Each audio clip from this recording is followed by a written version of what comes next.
here in Tower Hamlets Cemetery Park with Monica Wilde, known as Mo. Yeah.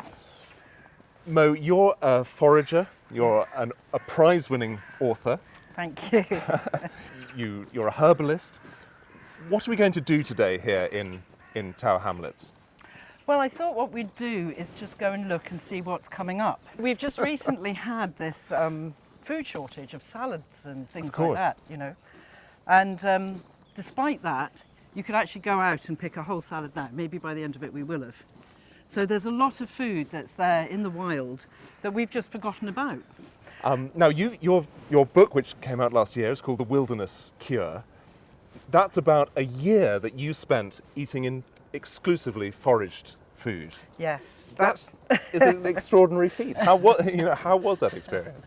It was an amazing experience. It was something I'd been meaning to do for a long time because, you know, I've been teaching foraging for about 15 or 16 years, and people would always say, "Well, this is all very well, but could you actually like live on the wild for like a year?" And I'd read somewhere that there's only enough food in the computerized systems, the just-in-time computerized systems, to last 3 days. Oh my goodness! And it just seemed to be a really good time to think, well, you know, if we needed to live off wild food, could it be done? Now, most of the time you live in central Scotland, and I believe it's right that during the year of eating wild, you ate something like 300 different species of plant, which is extraordinary. I mean, that diversity is incredible. And 87 species of mushrooms. Wow. 20 species of seaweed. But is that easier to do in Scotland than, say, here? It's just as easy. Look at all. This is a salad bar right here. So to me, this looks like a slightly scrubby earth mound with some daffodils, but otherwise I'm at a loss where to start here. Well, you wouldn't want to eat the daffodils. And you should never put anything in your mouth unless you're 100% sure that's you know what very it is. But once you know, and I mean, you can tell the difference between a cabbage and a lettuce, right? Yes. Yeah, so you have the mental capacity to do this. Okay, good. Shall I point some of the things out? Please, I'd love to. I'd love to do that. But salad-wise, we've got cow parsley coming up here. Now, this is one that people have to be very careful not to confuse with poison hemlock. Okay. But you can see that has this little hairy stem. Yes. And this gutter down the middle. You know, that's one of the first things that distinguishes it, apart from the fact that there aren't any purple spots. Little carroty. That's little carrot so pot. flavourful. It's delicious. Wow. That's really, really good. I'm amazed that we've literally just stepped off the path and you've already found 2 edible plants. Yeah, and then here we've got wood violets. Very pretty flowers. Pretty flowers. Would you like one? Sure.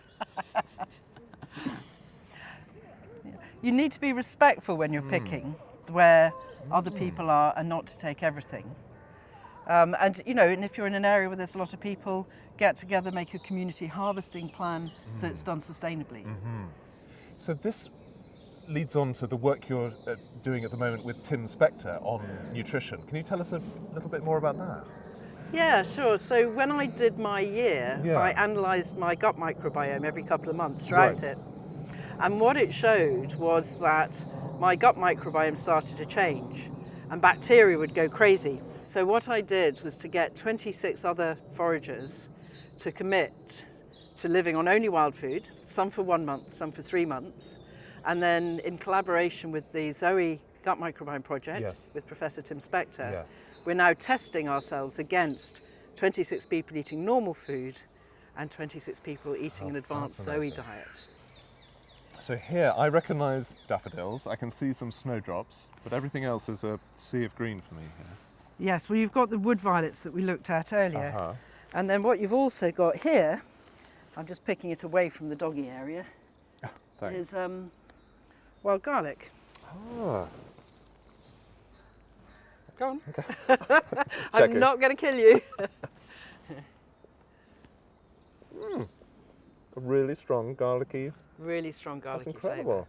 You know, it can be very difficult sometimes trying to describe some of the flavours to people who've never tried some of these things before. I feel like I've just eaten a clove of garlic. Yep. That's amazing. That would add so much flavour to a dish. But obviously you mustn't confuse it with the leaves of daffodils and snowdrops, because they are poisonous. And dog's mercury is poisonous too. In Lebanese cooking and in Syria and places like that, they make a dish called molokhia.